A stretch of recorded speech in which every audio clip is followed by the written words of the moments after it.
ನಮಸ್ಕಾರ ಸ್ನೇಹಿತರೆ, ಸಿಂಪಲ್ ಆಗಿ ಒಂದು ಅಡುಗೆಗೆ ಸ್ವಾಗತ. ಇವತ್ತು ತುಂಬಾ ಸುಲಭನಾಗಿ ಮಾಡುವಂತಹ ಒಂದು ಚಾಕ್ಲೇಟ್ ಕೇಕ್ ಮಾಡ್ತಾ ಇದ್ದೀನಿ.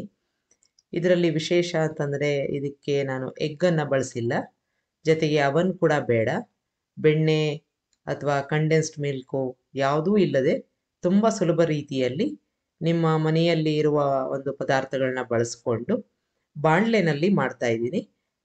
ಒಂದು ಸುಮಾರು ಒಂದು 55 ನಿಮಿಷದಲ್ಲಿ ಇದು ತಯಾರಾಗುತ್ತೆ. ಎಲ್ರಿಗೂ ಇಷ್ಟ ಆಗುತ್ತೆ. ಹೇಗೆ ಮಾಡೋದು ಅಂತ ನೋಡೋಣ. ಒಂದು ಬೌಲ್ಗೆ 1 ಕಪ್ನಷ್ಟು ಸಕ್ಕರೆ ಪುಡಿನ ಹಾಕ್ಕೋತಾ ಇದ್ದೀನಿ. ಯಾವುದಾದ್ರೂ ಒಂದು ಕಪ್ ಸೆಟ್ ಮಾಡಿಕೊಂಡು ಅದರಲ್ಲೇ ಹಾಕ್ಕೋಬೇಕು. ಅರ್ಧ ಕಪ್ನಷ್ಟು ಮೊಸರನ್ನ ಹಾಕ್ಕೋತಾ ಇದ್ದೀನಿ. ಈಗ ಮೊಸರು ಮತ್ತು ಈ ಸಕ್ಕರೆ ಪೌಡರ್ ಇದೆಯಲ್ಲ, ಅದು ಎರಡೂ ಚೆನ್ನಾಗಿ ಹೊಂದ್ಕೋಬೇಕು. ಅದುವರ ತನಕ ಈ ರೀತಿಯಾಗಿ ನಾವು ಬೀಟ್ ಮಾಡ್ಕೋಬೇಕು. ನಿಮ್ಮ ಹತ್ರ ಎಲೆಕ್ಟ್ರಿಕ್ ಬೀಟರ್ ಇದ್ದರೆ ಅದರಲ್ಲೂ ಕೂಡ ಮಾಡ್ಕೋಬೋದು. ಈಗ ಎರಡೂ ಚೆನ್ನಾಗಿ ಹೊಂದ್ಕೊಂಡಿದೆ. ಇದಕ್ಕೆ ಸುಮಾರು ಅರ್ಧ ಕಪ್ನಷ್ಟು ಒಂದು ವಾಸನೆ ಇಲ್ಲದೆ ಇರೋ ಅಂಥ ಎಣ್ಣೆನ ಹಾಕ್ಕೋಬೇಕು. ಈಗ ಅದನ್ನು ಸೇರಿಸ್ಕೊಂಡು ಚೆನ್ನಾಗಿ ಬೀಟ್ ಮಾಡ್ಕೋಬೇಕು. ಅಂದರೆ ಎಣ್ಣೆ ಅಂಶ ಕಾಣಬಾರ್ದು. ಹಾಗಾಗಿ ಸುಮಾರು 3 ನಿಮಿಷ ಇದನ್ನು ಬೀಟ್ ಮಾಡ್ಕೋಬೇಕು ಈ ರೀತಿಯಾಗಿ. ಈಗ ನೋಡಿ, ಚೆನ್ನಾಗೆಲ್ಲ ಹೊಂದ್ಕೊಂಡಿದೆ.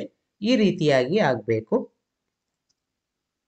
ಈಗ ಇದಕ್ಕೆ ಒಂದು ಜರಡಿ ಇಟ್ಕೊಂಡು ನೀವು ಯಾವ ಕಪ್ನಲ್ಲಿ ಎಲ್ಲ ಹಾಕ್ಕೋತಾ ಇದ್ದೀರಾ ಅದೇ ಕಪ್ನಲ್ಲಿ 2 ಕಪ್ನಷ್ಟು ಗೋಧಿ ಹಿಟ್ಟನ್ನು ಹಾಕ್ಕೊಂಡು ಜರಡಿ ಹಿಡ್ಕೋಬೇಕು. ಈಗ ಮೊದಲನೇ ಕಪ್ನ ಹಾಕ್ಕೊಂಡಿದ್ದೀನಿ. ಜರಡಿ ಹಿಡ್ಕೊಂಡು ಮತ್ತೊಂದು ಕಪ್ನ ಹಾಕ್ಕೊಳ್ಳೋಣ. ಈಗ ಈ ಹಿಟ್ಟಿನ ಜೊತೆಗೆ ನಾನು 2 ಟೇಬಲ್ ಸ್ಪೂನಷ್ಟು ಕೋಕೋ ಪೌಡರ್ ಸಿಗತ್ತಲ್ಲ, ಅದನ್ನು ಕೂಡ ಹಾಕ್ಕೋತಾ ಇದ್ದೀನಿ.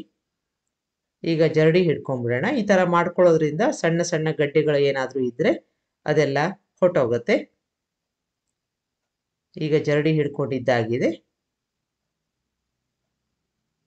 ಇದನ್ನು ನಾವು ನಿಧಾನಕ್ಕೆ ಮಿಕ್ಸ್ ಮಾಡ್ಕೋಬೇಕು. ಅದಕ್ಕೆ ಮುಂಚೆ 1 ಟೀ ಸ್ಪೂನಷ್ಟು ಬೇಕಿಂಗ್ ಪೌಡರು, ಅರ್ಧ ಟೀ ಸ್ಪೂನಷ್ಟು ಬೇಕಿಂಗ್ ಸೋಡಾ ಹಾಕ್ಕೊಂಡು ಅದನ್ನು ಜರಡಿ ಹಿಡ್ಕೊಂಡ್ಬಿಡೋಣ.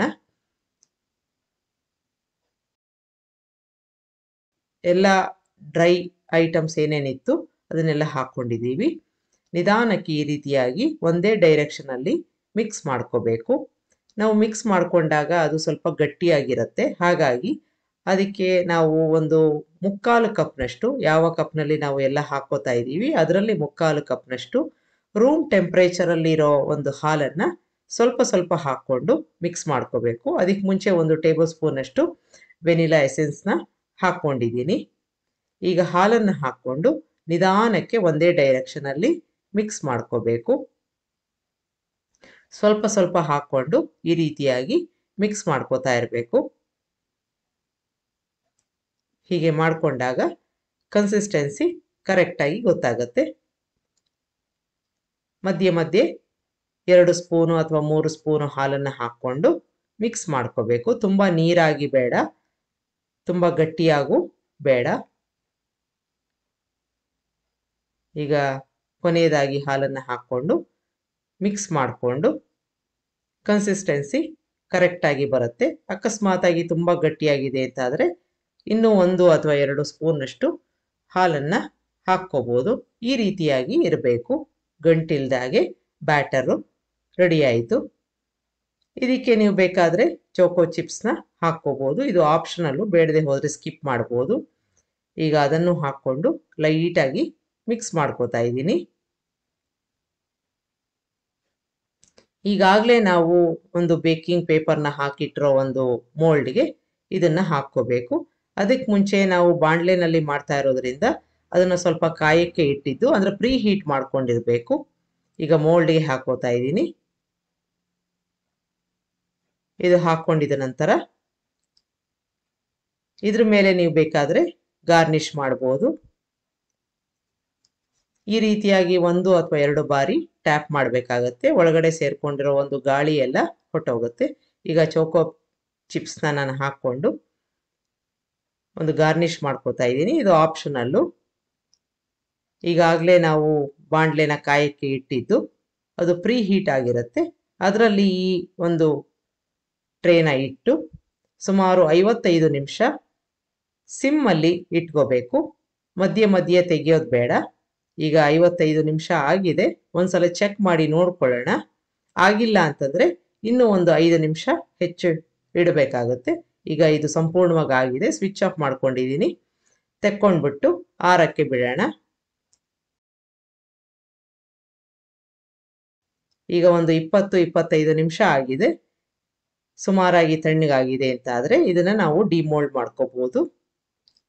ಈ ರೀತಿಯಾಗಿ ನೀವು ಟ್ಯಾಪ್ ಮಾಡಿದಾಗ ಆರಾಮಾಗಿ ಬಂದ್ಬಿಡುತ್ತೆ.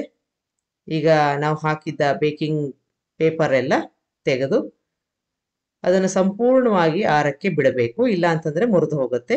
ಈಗ ಸಂಪೂರ್ಣವಾಗಿ ಆರಿದೆ ಅಂತ ಆದರೆ ಇದನ್ನು ನೀವು ಕಟ್ ಮಾಡಿ ಒಂದು ಬಾಕ್ಸ್ನಲ್ಲಿ ಸ್ಟೋರ್ ಮಾಡಿಕೊಂಡು ಟೀ ಜೊತೆ ಕಾಫಿ ಜೊತೆ ಸ್ನ್ಯಾಕ್ ಥರ ತಿನ್ಬೋದು. ತುಂಬ ಚೆನ್ನಾಗಿರುತ್ತೆ, ತುಂಬ ರುಚಿಯಾಗಿರುತ್ತೆ. ಒಂದ್ಸಲ ಮಾಡಿ ನೋಡಿ. ತುಂಬ ಸುಲಭನಾಗಿ ಮಾಡುವಂಥದ್ದು. ನಿಮಗೆ ಈ ರೆಸಿಪಿ ಇಷ್ಟ ಆದಲ್ಲಿ ಲೈಕ್ ಮಾಡಿ, ಶೇರ್ ಮಾಡಿ, ಕಮೆಂಟ್ ಮಾಡಿ. ನನ್ನ ಚಾನಲ್ಗೆ ಸಬ್ಸ್ಕ್ರೈಬ್ ಮಾಡಿ. ನಮಸ್ಕಾರ.